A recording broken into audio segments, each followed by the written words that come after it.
Hello नमस्कार, मैं हूं doctor Santosh Pandey, assistant professor Hindi विभाग, Firoz Gandhi college Raebareli. Exam special video series में आज हम कबीरदास को समाप्त कर चुके हैं, उनकी व्याख्या कर चुके हैं। मलिक मोहम्मद जायसी की व्याख्या का पार्ट 1 आपको हम दे चुके हैं। आज हम पार्ट 2 रिकॉर्ड कर रहे हैं और ये अंतिम व्याख्यान होगा मलिक मोहम्मद जायसी के ऊपर। इसके बाद हम सूरदास जी की तरफ चलेंगे। ठीक, तो मैं अपने सभी विद्यार्थियों का स्वागत करता हूं इस क्लास में। और मलिक मोहम्मद जायसी के जिस पार्ट की हम व्याख्या करने चल रहे हैं, सेम पुस्तक है वही, प्रकाशन केंद्र वाली, और उसमें पेज नंबर 89 पर जो आठवां पद है, दोहा चौपाई का जो संयुक्त पद इसमें दिया हुआ है वही है। एक विशेष बात मैं आपको बता दूं कि इसका जो विशेष है, जब आप इसका विशेष लिखने लगेंगे तो विशेष में जो काव्य रूप लिखेंगे वो लिखेंगे महाकाव्य, और छंद में लिखेंगे दोहा चौपाई। बाकी भाव साम मैं आपको बता ही रहा हूँ और बाकी अन्य चीज़ें मैं आपसे शेयर कर रहा हूँ। ठीक है, अब आठवां जो है वो हम ले रहे हैं क्या। कहा मानसर चाह सो पाई, पारस रूप यहाँ लगी आई। भा निर्मल तिन पायन पर से, पावा रूप रूप के दर से। मलय समीर बास तन आई, भा शीतल गए तपनि बुझाई। न जनो कौन पौन ले आवा, पुण्य दशा भे पाप गंवावा। तत्खन हार बेगी उतिराना, पावा सखिन चंद बिहसाना। बिगसा कुमुद देख सस रेखा, भई तहाँ ओप जहाँ जोई देखा। पावा रूप रूप जस चाहा, ससि मुख जनु दर्पण होई रहा। नैन जो देखा कमल भा, निर्मल नीर शरीर। हसत जो देखा हंस भा, दसन ज्योति नगहीर। इसमें वैसा कोई कठिन शब्द नहीं है। इसमें एक शब्द है पारस रूप। तो पारस एक पत्थर होता है, उसके बारे में कहा जाता है कि उसके स्पर्श से जो सोना होता है, जो लोहा होता है, वो सोने में बदल जाता है। तो यहाँ जो पारस रूप है, इसका मतलब ये हुआ कि उस पारस रूपी सौंदर्य का स्पर्श पा करके कुछ होना, वो भी आएगा आगे कि क्या हुआ रहा जब हम व्याख्या करेंगे इसकी। ठीक, तो चलिए इसके पहले जरा जान लेते हैं क्या होता है। सारी सखियाँ सहेलियाँ पद्मावती के साथ आती हैं, तो वो लोग सरोवर में स्नान करने के लिए जब अंदर एंटर करती हैं तो सब मिल करके एक खेल खेलती हैं। उस खेल में क्या होता है, वो खेल खेलते खेलते एक सखी का उसी में से हार गायब हो जाता है। वो बड़ी परेशान हो जाती है, तो उसको ढूंढने के लिए पद्मावती उसके अंदर जाती है और फिर वो हार मिलता है। उस संबंध में यहाँ पर बात की जा रही है। ठीक, तो कहा मानसर चाह सो पाई, पारस रूप यहाँ लगी आई। सखियाँ जब उसका हार खोजते खोजते असफल हो जाती हैं कि नहीं मिल रहा है, तो पद्मावती जो है वो हार खोजने के लिए सरोवर में प्रवेश करती है। इसके बाद से शुरू होता है। तो मानसरोवर ने क्या कहा, कहा मानसर चाह सो पाई। मानसरोवर कह रहा है कि मेरी जो चाह थी सो पाई, वो मैं पा गया। कहा मानसर चाह सो पाई। मानसर कह रहा है कि जो मेरी चाहत थी वो मुझे मिल गया, या जो मैंने चाहा वो मुझे मिल गया। चाहा क्या था, वो ये चाह रहा था कि पद्मावती हमारे अंदर, वो खुद हमारे अंदर सरोवर के अंदर आए। पारस रूप यहाँ लगी आई। तो मानसरोवर ने क्या चाहा था कि जो पारस रूपी सौंदर्य, पारस के जैसे सौंदर्य जो पद्मावती के पास है, वो स्वयं चल करके मानसरोवर तक आया। इससे मानसरोवर की सारी इच्छा पूरी हो गई। ठीक, भा निर्मल तिन पायन पर से, पावा रूप रूप के दर से।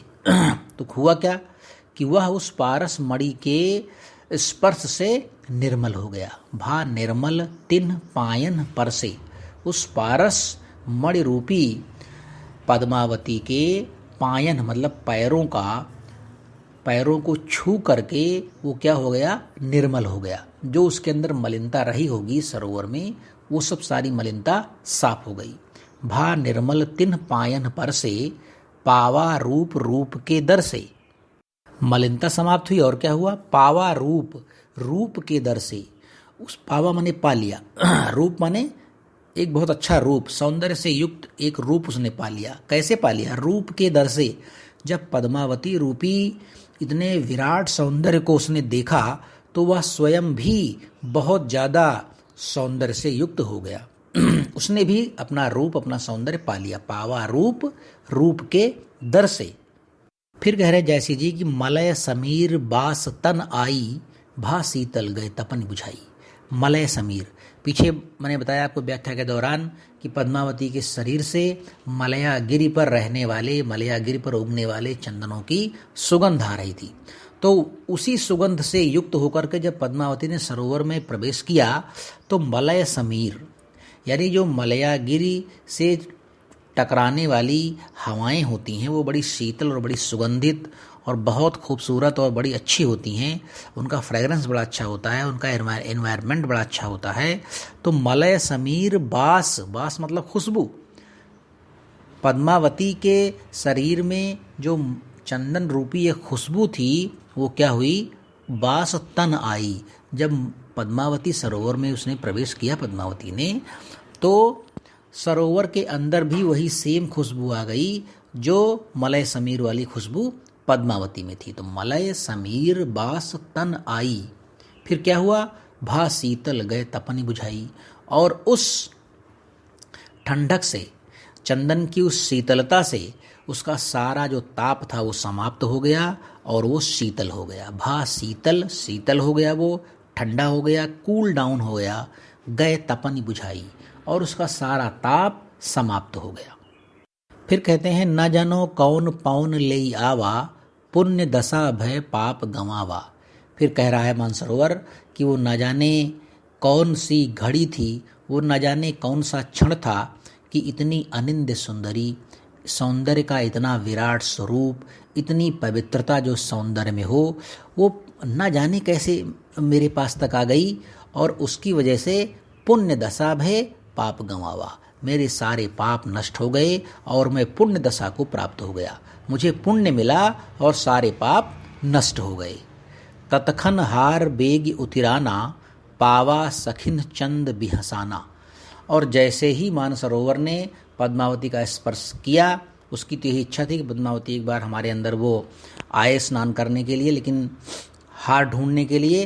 तो जैसे ही उसने उसका स्पर्श पाया पद्मावती का, तत्क्षण हार बेग उतराना। असल में मानसरोवर ने स्वयं इस हार को चुरा लिया था।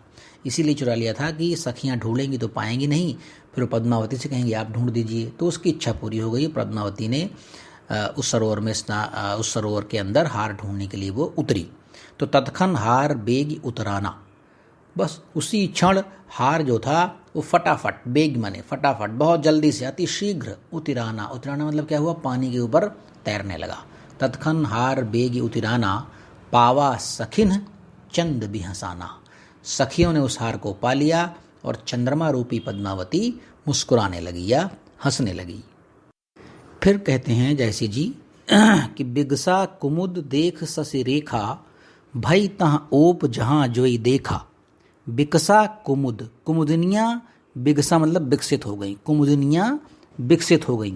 कैसे विकसित हो गई, क्योंकि उन्होंने पद्मावती रूपी चंद्रमा को देख लिया। पद्मावती रूपी चंद्रमा को देख करके कुमुदनियाँ विकसित हो गईं। तो बिगसा कुमुद देख ससी रेखा, भई तह ओप जहाँ जोई देखा। ओप माने होता है प्रकाश या कांति। तो क्या हुआ कि भई तह ओप, वहाँ वहाँ कांति फैल गई, वहाँ वहाँ प्रकाश फैल गया, वहाँ वहाँ वो चीज़ें प्रकाशित हो गई। जहाँ जोई देखा, जिस जिस पदार्थ ने भी पद्मावती की ओर देखा, वह सारे पदार्थ, वो सारी जगहें, वो सब कुछ पद्मावती रूपी चंद्रमा के सौंदर्य से वे सारी चीज़ें प्रकाशित हो गई। भई तहाँ ओप जहाँ जोई देखा। फिर कहते हैं पावा रूप रूप जस चाहा, सस्य मुख जनु दर्पण होई रहा। और उन समस्त पदार्थों ने जिस जिस रूप को चाहा वो रूप उन्हें मिल गया। पावा रूप रूप जस चाहा, जिन जिन पदार्थों ने पद्मावती रूपी चंद्रमा के सौंदर्य की ओर देखा, वहाँ वहाँ प्रकाश फैल गया, वहाँ वहाँ कांति फैल गई।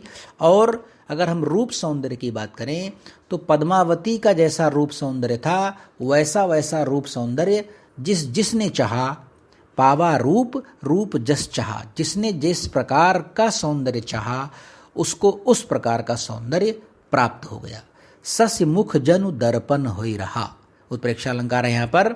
और आगे कहते हैं मलिक मोहम्मद जैसी जी कि पद्मावती का चंद्रमा रूपी मुख मानो एक दर्पण की तरह हो रहा है, एक शीशे की तरह हो गया है जिसमें समस्त चर अचर पदार्थ अपने आप को देख रहे हैं, और जिसने जो भी रूप पाया है उस रूप का हो गया है, और हर जगह प्रकाश हो गया है। जहाँ जहाँ अंधकार था वहाँ वहाँ क्या हो गया, प्रकाश हो गया है यह यहाँ पर रहस्यात्मकता है, क्योंकि मलिक मोहम्मद जायसी जी समासोक्ति में लिख रहे हैं इसे, तो यहाँ पर रहस्यात्मकता है। फिर कहते हैं कि नयन जो देखा कमल भा, निर्मल नीर शरीर, हसत जो देखा हंस भा, दसन ज्योति नगहीर। नयन जो देखा कमल भा, यहाँ भी रहस्यानुभूति रहस्यात्मकता है। ब्रह्म के स्वरूप का साक्षात दर्शन करवा रहे हैं मलिक मोहम्मद जायसी जी पद्मावती के सौंदर्य के बहाने। तो कह रहे हैं नयन जो देखा कमल भा, जिन पदार्थों ने पद्मावती के नेत्रों की ओर देखा वे सब कमल हो गए। ध्यान सुनिएगा, नयन जो देखा कमल भा, जिन पदार्थों ने पद्मावती के नेत्रों की ओर देखा वो सब क्या हो गए, कमल हो गए।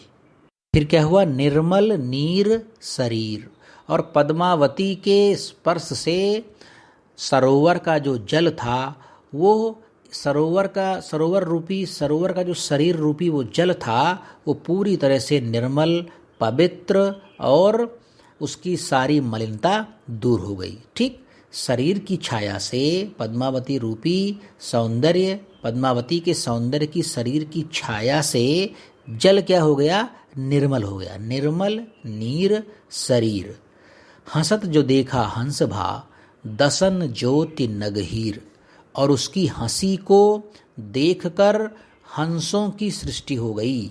हंसों की सृष्टि मतलब क्या हुआ, उसकी पद्मावती की हंसी को देखकर, हसत जो देखा हंस भा यानी पद्मावती की हंसी को देखकर हंसों की चारों तरफ सृष्टि हो गई। हंसों की सृष्टि होने से तात्पर्य है कि चारों तरफ आनंदमय माहौल हो गया, चारों तरफ का जो वातावरण था वो आनंदित हो गया। और हंस चूंकि श्वेत होते हैं, सफ़ेद होते हैं, तो सफ़ेद रंग जो है वो श्वेत रंग शांति और भक्ति का प्रतीक है। क्योंकि जब ब्रह्म का दर्शन होता है तो आपके अंदर शांत रस का प्रवाह होने लगता है, भक्ति में शांत रस होता है, तो वो शांति और भक्ति के रूप में एक प्रतिबिंबित होने लगा कि चारों तरफ ब्रह्म की आभा छा गई। फिर कहते हैं लास्ट में कि दसन ज्योति नगहीर, और पद्मावती के दांतों में दसन ज्योति, पद्मावती के दांतों में जो ज्योति थी, जो प्रकाश था, जिन्होंने दर्शन उस ज्योति के किए वे हीरे और रत्न हो गए। दसन ज्योति नग हीर, जिन जिन लोगों ने, जिन जिन पदार्थों ने पद्मावती के दांतों के प्रकाश को देखा वे सब क्या हो गए, वे सब नगीने हो गए, वे सब हीरे हो गए, और वे सब रत्न हो गए। देखिए यहाँ पर बहुत तगड़ा रहस्यात्मक संकेत दिया हुआ है मलिक मोहम्मद जायसी ने। तो आप विशेष में से जरूर लिखिएगा, विशेष में आप हेडिंग डालेंगे एक, और अलग से रहस्यात्मक संकेत, जैसे आप डालेंगे ना काव्य रूप भाषा छंद, ये वो भाषा में यहाँ पर अवधि डाल देंगे आप, और ठेठ अवधि, और रहस्यात्मक संकेत में आप क्या देखेंगे, कई है, जैसे पावा रूप, रूप के दर से, एक तो लिख दीजिएगा, इसमें रहस्यात्मक संकेत है। ठीक, फिर नयन जो देखा कमल भा, निर्मल नीर शरीर, हसत जो देखा हंस भा, दसन ज्योति नगहीर, इसमें पूरा का पूरा रहस्यात्मक संकेत है। ठीक, और लिखेंगे कि इसमें सूफी साधना का बड़ा जबरदस्त प्रतिपादन किया है मलिक मोहम्मद जायसी साहब ने।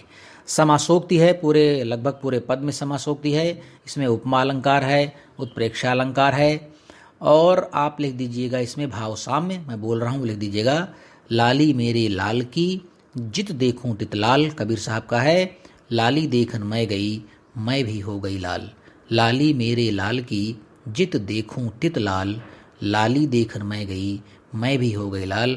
यह एक याद आ रहा है मुझे बाबा का, गोस्वामी तुलसीदास जी महाराज का, कि जाकी रही भावना जैसी प्रभु मूरत देखी तिन तैसी, जाकी रही भावना जैसी प्रभु मूरत देखी तिन तैसी। ठीक, तो इस प्रकार से हमारी ये व्याख्या समाप्त होती है। अब इसके बाद हम चल रहे हैं अपने नागमती वियोग खंड में, और वहाँ से मैं केवल सिर्फ और सिर्फ एक व्याख्या लूँगा। पहली व्याख्या पेज नंबर 90 पर वो व्याख्या है, नागमती वियोग खंड की पहली व्याख्या। चढ़ा आषाढ़ गगन घन गाजा, साजा बिरह दुंद दलबाजा, धूम साम धौरे धन धाई, सेत धजा बग पाति दिखाई, खडग बीज चमके चहुरा, बुंद बान बरसहीं घन घोरा, उनई घटा आई चहुफेरी, कंत उबार मदन हों घेरी, दादुर मोर कोकिला पीऊ, गिरे बीज घट रहे न जीऊ, पुख्य नखत सिर ऊपर आवा, हों बिनु नाह मंदिर को छावा, अद्रा लाग लाग भुई लेई, मोहि पिऊ मोहि बिनु पिऊ को आदर देई, जिन घर कंताते सुखी, तिन्ह नारी यो गर्भ, कंत पियारा बाह्य, हम सुख भूला सर्ब। अब जब आप ये पद मान लीजिए एग्जामिनेशन में आ जाए और व्याख्या करने के लिए, तो आप इसमें प्रसंग में क्या लिखेंगे? प्रसंग में लिख दीजिएंगे कि नागमती के वियोग वर्णन के अंतर्गत जो 12 मासा का वर्णन आता है उसका यहीं से प्रारंभ होता है, और यह 12 मासा आषाढ़ मास से प्रारंभ होता है। इन पंक्तियों में कवि ने आषाढ़ मास में होने वाले जो परिवर्तन हैं, मौसम के जो परिवर्तन है आषाढ़ मास में होने वाले ऋतु परिवर्तन है, उसके साथ साथ नागमती की विरहावस्था का भी वर्णन किया गया है। ठीक, ये प्रसंग में आप लिखेंगे और फिर आप करेंगे इसकी व्याख्या। क्या है कि चढ़ा आषाढ़ गगन घन गाजा, साजा बिरह दुंद दल बाजा, यानी पद्मावती का जो विरह है अपने प्रिय से, नागमती का जो विरह है अपने प्रिय से, उसमें जो पहला महीना है 12 मासा के तहत वो आषाढ़ है। तो आषाढ़ में क्या क्या चीज़ें नागमती के साथ घटित हो रही हैं विरह में, उन सभी चीज़ों का मलिक मोहम्मद रईस साहब ने यहाँ पर वर्णन किया है। तो आषाढ़ का महीना आ गया है। आषाढ़ के महीने में क्या होता है? मेघ जो है आकाश में बड़े धूमधाम से गरजने और चमकने लगते हैं। मेघ आकाश में गरजने लगते हैं। चढ़ा आषाढ़ गगन घन गाजा, गगन में आसमान में घन यानी बादलों ने अपनी उपस्थिति दर्ज करनी शुरू दी है। गाजा मतलब गरजने लगे हैं। आषाढ़ के आते ही आसमान में बादल गरजने लगे हैं। साजा बिरह दुंद दल बाजा, साजा मतलब सजा दिया है। क्या सजा दिया है? बिरह ने युद्ध की मानो तैयारी कर दी है। उन आषाढ़ के बादलों की जो घनघोर आवाज है, गरजने की आवाज है, उससे क्या चल रहा है मालूम? क्या पता चल रहा है कि साजा बिरह दुंद दल बाजा, बिरह ने युद्ध की तैयारी कर ली है और उसकी सेना अपने सब ढोल और दमामे बजाते हुए उसके पूरे दल के दल सेनाएं आ पहुंची हैं। ठीक, साजा बिरह दुंद दल बाजा, जो द्वंद दल है, द्वंद दल मतलब लड़ाई करने वाला जो दल है, वो पूरे गाजे बाजे के साथ उसकी पूरी सेना आ पहुंची है। फिर कहते हैं सेकंड लाइन में कि धूम साम धौरे धन धाए, सेत धजा बग पाति दिखाए। आगे कह रहे हैं कि धूम साम धौरे घन धाए। देखिए, धूम मतलब होता है धुएं के रंग की तरह काले, साम मतलब होता है सांवले या काले, धौरे मतलब होता है सफ़ेद श्वेत, घन धाए मतलब धुएं की तरह सांवले काले और थोड़े सफ़ेद, इस प्रकार के मिश्रित बादल आसमान में दौड़ रहे हैं। धूम साम धौरे घन धाए, घन मतलब बादल, धाए मतलब दौड़ रहे हैं। सांवले रंग के, काले और थोड़े सफ़ेद, इनके मिश्रित रंग के बादल आसमान में दौड़ने लगे। फिर सेत धजा, धजा मतलब होता है ध्वजा, बग मतलब बगुला, सेत मतलब सफ़ेद, सेत धजा बग पाति दिखाए, और उनके बीचों बीच में उड़ने वाले जो बगुलों की पंक्तियां हैं वे श्वेत झंडे के समान दिखाई देने लगी हैं। सेत धजा बग पाति दिखाए, बगुलों की पंक्तियां कैसी दिख रही है? जैसे सफ़ेद रंग का कोई झंडा उन काले बादलों के बीच में लहरा रहा हो। ठीक, काले बादलों के बीच में जो उड़ रहे हैं बगुले, उनकी पंक्तियां सफ़ेद झंडे के समान, सफ़ेद ध्वजा के समान, श्वेत ध्वजा के समान दिखाई देने लगी। फिर लिखते हैं आगे कि खडग बीज चमके चहु ओरा, बुंद बान बरसहीं घन घोरा। खडग बीज चमके चहु ओरा, मेघों की जो बिजलियां हैं वे चारों तरफ तलवारों की तरह चमक रही हैं। खड्ग, खड्ग मतलब तलवार, बीज मतलब बिजली। जो बिजली है वो चारों तरफ किस तरह चमक रही है? जैसे मेघों की बिजलियां चारों तरफ किस तरह चमक रही हैं? जैसे तलवार लड़ने के लिए चमक रही हो, क्योंकि ऊपर कह रहा है ना कि सेनाएं आ गई हैं, तो सेनाओं में तलवार चमकती है, तलवार चलती है। तो मेघों की बिजलियां तलवार की तरह चमकने लगी। बूंद बाण बरसाई घनघोरा, और मेघ के बूंद रूपी बाणों की घनघोर वर्षा होने लगी। बूंद बाण, बूंद रूपी बाण बरसाई घनघोरा, बहुत तेजी के साथ घनघोर बरसात हो रही है। किसकी? बूंद रूपी बाणों की घनघोर बरसात होने लगी है। ओनई घटा आई चहुं फेरी, चारों ओर से घटाएं ओनई झुक आई हैं। ओनई माने झुक आई हैं। का क्या झुक आई हैं? घटा। ओनई घटा, घटाएं झुक आई हैं। चहुं फेरी, चारों तरफ से घनघोर घटाएं झुक आई हैं। और ऐसे माहौल और वातावरण को देख करके पद्मा नागमती कह रही है, कंत उबारु मदन हो घेरी। हे मेरे प्रिय, हे मेरे कंत, तुम मुझे इस विषम परिस्थिति से निकालो। मुझे कामदेव ने चारों ओर से घेर रखा है। शीघ्र आओ और मेरी रक्षा करो। मैं बहुत परेशानी में हूँ इस समय तुम्हारे ना रहने की वजह से, तुम्हारे विरह में। कंत, हे प्रिय, उबारो, मुझे उबार लो। मदन हो घेरी, ये जो वातावरण है ये कामदेव की तरह मुझे चारों तरफ से इसने घेर रखा है और मुझे परेशान कर रहा है। फिर लिखते हैं आगे जैसी साहब कि दादुर मोर कोकिला पीयू। अब इसमें देखिए क्या है, गिरय बीजू घट रहे न जीव। दादुर मतलब दादुर, मोर, कोयल और पपीहा। दादुर, मोर, कोकिला, पीयू। दादुर मतलब मेढक, मोर आप जानते हैं, कोकिला आप जानते हैं, और पपीहा। दादुर मतलब मेढक, मोर, कोयल और पपीहा। ये क्या कर रहे हैं? ये बोल बोल करके मुझे मेरी परेशानी और ज़्यादा बढ़ा रहे हैं, मेरे कष्ट को और ज़्यादा बढ़ा रहे हैं। दादुर, मोर, कोकिला, कोकिला पीयू, गिरय बीज घट रहे न जीव। और आसमान में जो प्रचंड बादल हैं जो गरज रहे हैं, वे बादलों से उनके गिरय बीज, उन बादलों से बिजली गिर रही है। बीज मतलब बिजली। गिरय बीज घट रहा है न जीव, और मुझे लग रहा है कि अब मेरे प्राण बचेंगे नहीं। घट रहे न जीव, मेरे शरीर में अब जो जीव है, घट मतलब शरीर, मेरे शरीर में जो जीव है लगता है अब वो बचेगा नहीं और मैं इस दुनिया से अब विदा हो जाऊंगी। दादुर, मोर, कोकिला पीयू, गिरय बीजू घट रहे न जीव। मेढकों ने, मोर, कोयल और पपीहे की बोली मेरे कष्ट को बढ़ा रहे हैं, तथा बादलों से जो बिजलियां गिर रही हैं उसे देखकर ऐसा लगता है कि अब मेरे शरीर में प्राण नहीं बचेगा। फिर कहते हैं कि पुख्य नखत सिर ऊपर आवा, हऊँ बिनु नाह मंदिर को छावा। पुष्य नक्षत्र होता है, 27 नक्षत्र होते हैं, उसमें पुष्य नाम का नक्षत्र होता है। तो पुष्य नखत सिर ऊपर आवा, पुष्य नामक जो नक्षत्र है वो आ गया है, मेरे सर के ऊपर आ गया है।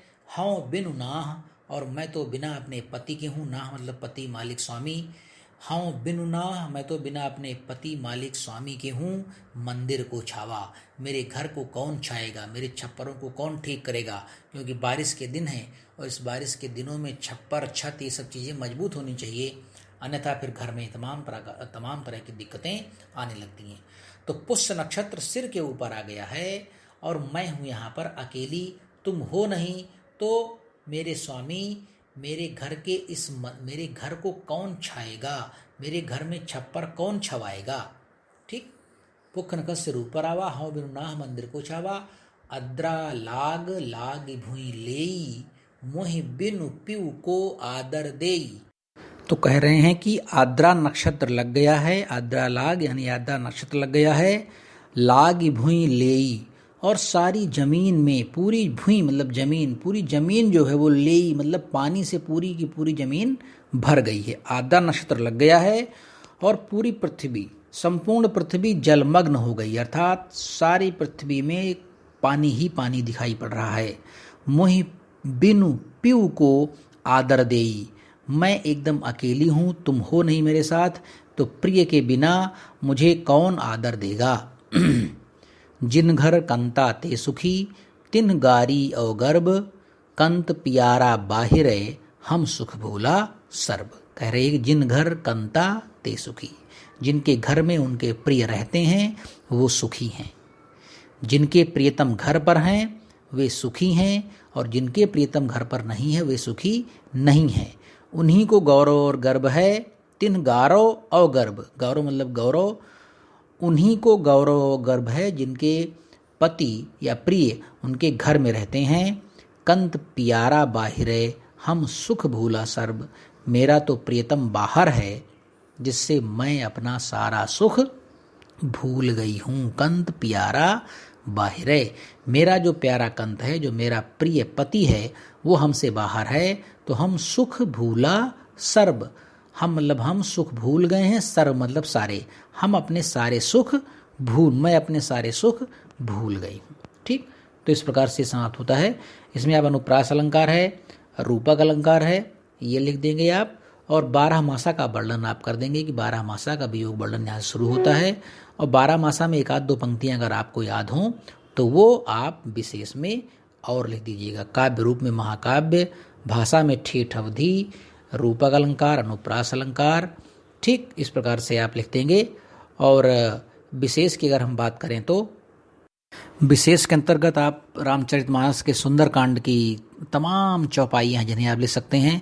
जब हनुमान जी सीता जी से मिलने पहुँचते हैं, उनकी हालचाल लेने पहुँचते हैं, तो सीता जी अपने विरह की तमाम बातें कहती हैं। मैं कुछ आपको सुना रहा हूँ। कहती हैं सीता जी कि कहऊ राम वियोग तव सीता, मो कहूँ सकल भये विपरीता। नवतरु किसलय मनहु कृसानु, काल निशा सम निशि शशि भानु। कुबलय विपिन कुंत बन सरिसा, बारिद तपत तेल जनु बरिसा। जे हित रहे करत ते पीरा, उरग श्वास सम त्रिविध समीरा। ठीक, तो इस तरह से आप इसमें से कोई भी एक दो चौपाई आप विशेष में लिख देंगे। तो इस प्रकार से जायसी की व्याख्या हम यहाँ पर समाप्त करते हैं। अगली व्याख्या हम लेंगे सूरदास की। जायसी पार्ट 2, ये अंतिम व्याख्या थी जायसी की। हमारे साथ मैं अपने सभी विद्यार्थियों का हृदय से आभार व्यक्त करता हूँ कि हमारे साथ बने रहते हैं, पढ़ते लिखते हैं। तो पढ़ते लिखते रहिए, मस्त रहिए और पढ़ाई में व्यस्त रहिए। अगली वीडियो में आपसे बहुत जल्द मुलाकात होगी। नमस्कार।